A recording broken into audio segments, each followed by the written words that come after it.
trabajamos en el cuidado de los productos de origen animal para que no se generen enfermedades transmitidas por alimentos, ¿sí? Estas son enfermedades por comernos los productos, no es por estar en contacto con los animales. Y eso es un concepto terrible, ¿verdad? Porque no deberíamos enfermarnos por comer. Se supone que un alimento, y además lo establece muy bien la FAO, si no es inocuo, no es un alimento. Un alimento es algo que no te causa ninguna enfermedad.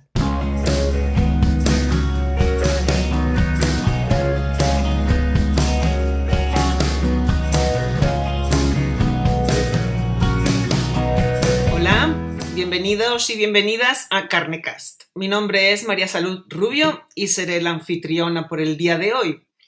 En este episodio de Carnecast vamos a hablar acerca de la importancia de las buenas prácticas pecuarias en ganado de carne para la salud pública. Y para eso tengo la suerte de presentarles a una amiga querida que es la doctora Nelly Peña Haas. Hola Nelly, ¿cómo estás? Muy bien, gracias y muy contenta de participar aquí en Carnecast. Muchas gracias por la invitación. Claro que sí. Oye, Nelly es la persona que más sabe de buenas prácticas pecuarias en el país, que yo sepa, vaya, y es una destacada profesionista y una asesora, se dedica a asesorar en este área, tanto en buenas prácticas como en inocuidad.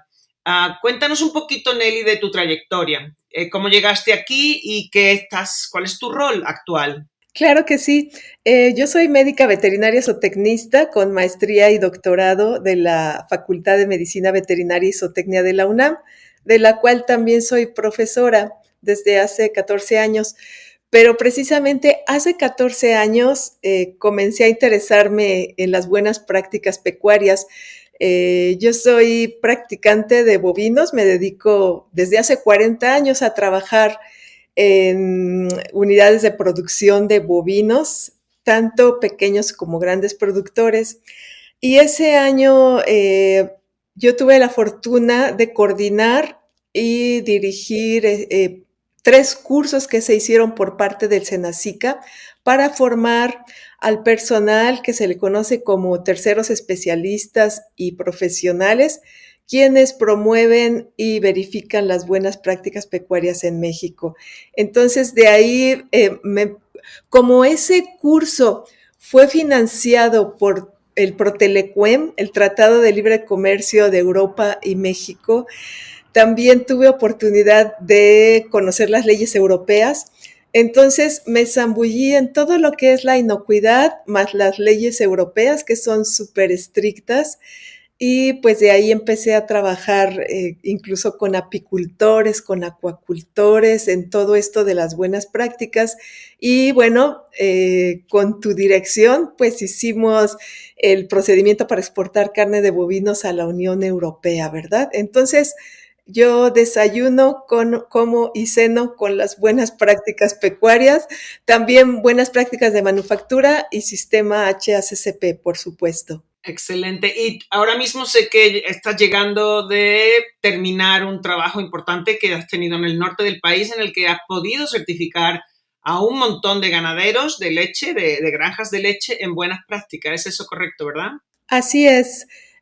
Hicimos un convenio como Federación de Colegios de Médicos Veterinarios con la empresa Lala, ¿sí? Para llevar a la certificación a 90 establos, 90 unidades de producción de la empresa, que fue un trabajo que hicimos en un poco más de un año, pero ya logramos nuestro objetivo y creo que esto marca un hito en el país en cuestión de certificación en buenas prácticas. Exactamente. Entonces, Nelly, ahora sí, cuéntanos qué son las buenas prácticas pecuarias. ¿Cómo lo defines tú, que eres la experta? Bueno, las buenas prácticas pecuarias son un conjunto de procedimientos y de técnicas y hábitos que se establecen en las unidades de producción pecuaria, ya sea el feedlot, los establos, cualquier unidad de producción de animales para el consumo o de productos de origen animal,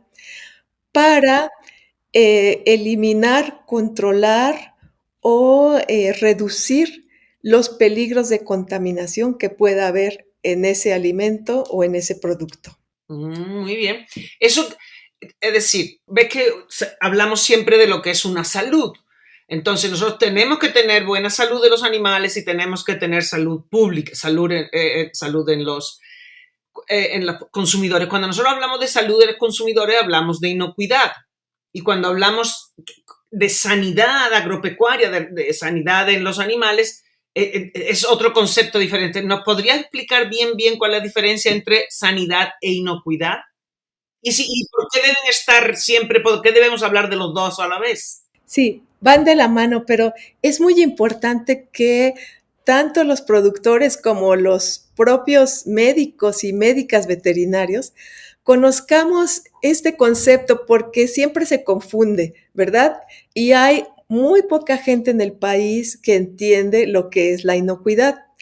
La sanidad, bueno, en la sanidad se trabaja en prevención, control y erradicación de las enfermedades de los animales, que nos preocupa, por supuesto, para la salud humana porque son enfermedades que pueden ser zoonosis y transmitirse a los seres humanos. Es fundamental, ¿verdad? Y la mayor parte de la gente trabaja en sanidad, pero la inocuidad trabaja para la producción de alimentos que no causen daño al consumidor. Esto quiere decir que durante todo el proceso de producción, transformación y distribución, trabajamos en el cuidado de los productos de origen animal para que no se generen enfermedades transmitidas por alimentos, ¿sí? Estas son enfermedades por comernos los productos, no es por estar en contacto con los animales. Y eso es un concepto terrible, ¿verdad? Porque no deberíamos enfermarnos por comer. Se supone que un alimento, y además lo establece muy bien la FAO, si no es inocuo, no es un alimento. Un alimento es algo que no te causa ninguna enfermedad. Exactamente. Nelly, en una granja, tú qué, por ejemplo, ¿nos puedes dar ejemplos de lo que realmente vas cuando asesoras? ¿Qué te encuentras? Sacos de alimento en el suelo, no sé, hongos. ¿Nos puedes dar alguno de los ejemplos de con lo que tú trabajas en lo que se refiere a lo que son las buenas prácticas pecuarias? Claro que sí. Mencionaste algo fundamental porque las buenas prácticas inician desde lo que le vamos a dar de comer a los animales, ¿sí? Hay quien cree que las buenas prácticas o la inocuidad inicia ya en el establecimiento de matanza y en el proceso, ¿verdad? Donde hay muchos controles.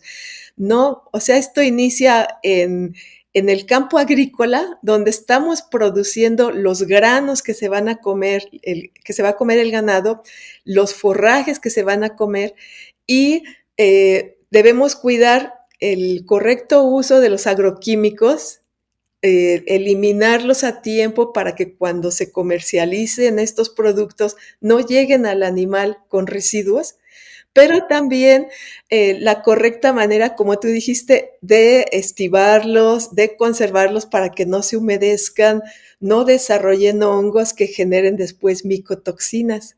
Las micotoxinas son un ejemplo buenísimo porque estas se desarrollan en el grano o en el forraje, pero pasan a través del animal, le pueden causar daño, ¿sí? Esto es muy dramático, por ejemplo, en los cerdos, que los lechones se abren de patitas, ¿no? Y se ponen muy mal con las micotoxinas.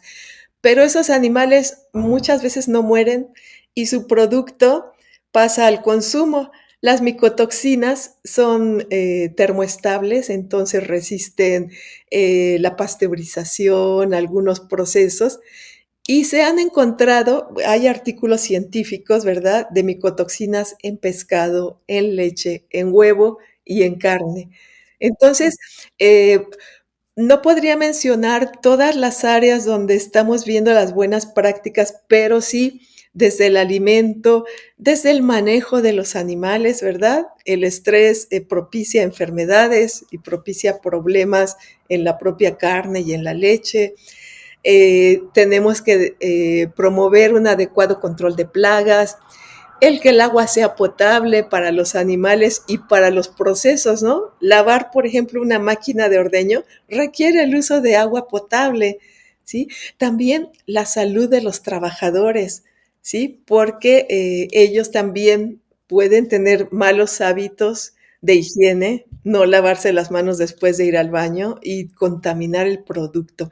Entonces, las buenas prácticas son toda una serie de hábitos que se establecen, ¿verdad? De costumbres. Y algo que me gustaría remarcar aquí, creo que la parte medular de esto es la capacitación de los empleados, porque son ellos quienes las tienen que aplicar y las deben aplicar conscientemente, sabiendo por qué las están haciendo. Nelly, ¿y esa parte ha sido muy retadora en lo que tú has hecho? Por ejemplo, la capacitación a las personas que ya llevan toda su vida haciendo lo mismo y tú les enseñas a hacerlo diferente. ¿Te ha resultado fácil o por lo menos has conseguido el objetivo? Sí, no puedo decir que sea fácil, pero mira, tengo 40 años trabajando con productores y de estratos muy pequeños. Trabajé en el estado de Guerrero y Morelos y mi arma más fuerte ha sido el convencimiento, ¿verdad? Alguna vez con un dueño de una empresa productora de alimento balanceado, yo le dije, déjeme capacitar a su personal. Y él me dijo, no, los he regañado y los he castigado y no entienden. Y es que uno tiene que trabajar con el convencimiento, ¿verdad? Explicarles qué es lo que sucede si no se lavan las manos, ¿verdad? Pero explicarlo bien. Y además, algo que le aprendí al doctor Roberto Zambrano, que en paz descanse, él tenía una empresa inteligente en donde les hacía saber a todos en su unidad de producción la importancia que ellos tenían en el proceso, ¿sí? Si tú no te lavas las manos, vas a contaminar el producto, mira, y esto ya va a llevar microbios, y les explica uno todo de manera sencilla, empoderándolos y haciéndoles saber cuán importante es su labor, no nada más regañándolos y castigándolos, ¿verdad? Y entonces es esa la manera. Claro que sí, yo creo que también lo es. Ok, entonces, ya nos ha explicado, por ejemplo, hasta de micotoxinas, que eso podría estar dentro de lo que nosotros en inocuidad hablamos en la universidad y eso de que es una ETA, una enfermedad transmitida por alimentos. ¿Qué otros casos, por ejemplo, nos puedes dar de ETAs que vengan desde la parte, desde pues, las granjas, los ranchos, las engordas, que están afectando la salud del consumidor? ¿Y que tú crees que se originan ahí directamente desde el foco inicial? Les voy a contar una historia muy terrible y que además se acaba de repetir. En el año 1993, cuando tuvimos por primera vez el conocimiento de lo que es la E. coli o 157H7, en 4 establecimientos, en 4 estados de Estados Unidos, en muchos establecimientos de la empresa Jack in the Box, que producía, bueno, y todavía produce hamburguesas, se desarrolló el brote de ETA que parece ser el más terrible de la historia contemporánea, ¿sí? Donde hubo 732 afectados, 4 niños fallecidos de manera horrible porque la E. coli pues produce un síndrome urémico hemorrágico, pequeñitos que estuvieron en coma, ¿verdad? 178 personas que quedaron con lesiones para toda la vida y eso no se le olvida al público norteamericano ni al mundo, porque a partir de ese grave accidente, pues el FSIS, el Servicio de Inspección de Inocuidad de Alimentos de los Estados Unidos, emitió su norma histórica de reducción de patógenos y estableció como obligatorio el sistema HACCP. Y esto sacudió a todo el mundo, ¿verdad? Entonces, ese ejemplo es clásico porque la E. coli o 157H7, que es una bacteria muy patógena, está en el intestino de los bovinos, los cerdos, los perros, incluso de los humanos. Y esto sucede porque en el corral de engorda si no tenemos buen cuidado de la eliminación de las excretas, los bovinos llegan sucios al establecimiento de matanza, ¿sí? Están llenos de heces fecales. Entonces llegan sucios al establecimiento de matanza. Son las buenas prácticas, pero también hay una parte de las buenas prácticas de manufactura. Ahí cuando despielan, si se contamina la canal, hay que hacer el trimming, ¿verdad? El corte de las partes que están contaminadas. Y además, tomando en cuenta que la carne molida, bueno, ahí estamos revolviendo todas las bacterias del exterior hacia el interior, y si no se tiene una adecuada cocción, ¿verdad? 71 grados durante más de 5 o 10 minutos, que son buenas prácticas de manufactura, entonces se conjuga todo eso que se provocó en la unidad de producción, pero que acá tampoco se cumplió con las buenas prácticas de manufactura, ¿sí? Las autoridades de salud de los Estados Unidos habían alertado a esa empresa de que no estaba alcanzando los grados de cocción, ¿sí? Y vean a lo que se tuvo que llegar.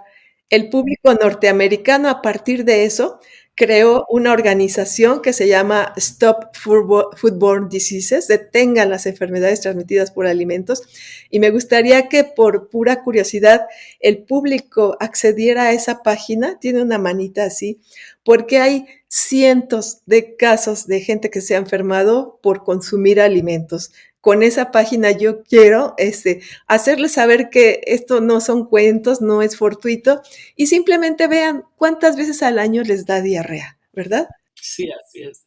Imagínate todo lo que no va, si fuéramos todos al médico para que contabilizaran todo lo que nos enfermamos con eso. Oye, Nelly, las buenas prácticas pecuarias son obligatorias, por ejemplo, en México. Desafortunadamente no. El Senacica las ha establecido a petición de parte, o sea, solo los productores que quieren acceder a ellas las llevan a cabo y se certifican.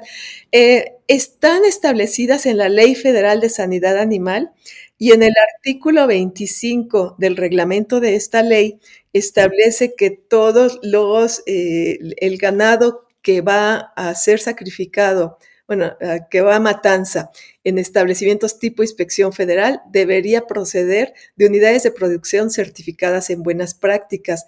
Desde hace años, sí, ya el Senacica ha empezado a presionar con esto y muchas unidades de producción de aves y de cerdos están cumpliendo, pero lo que nos falta más es el cumplimiento de las unidades de producción de bovinos de carne. ¿Sí?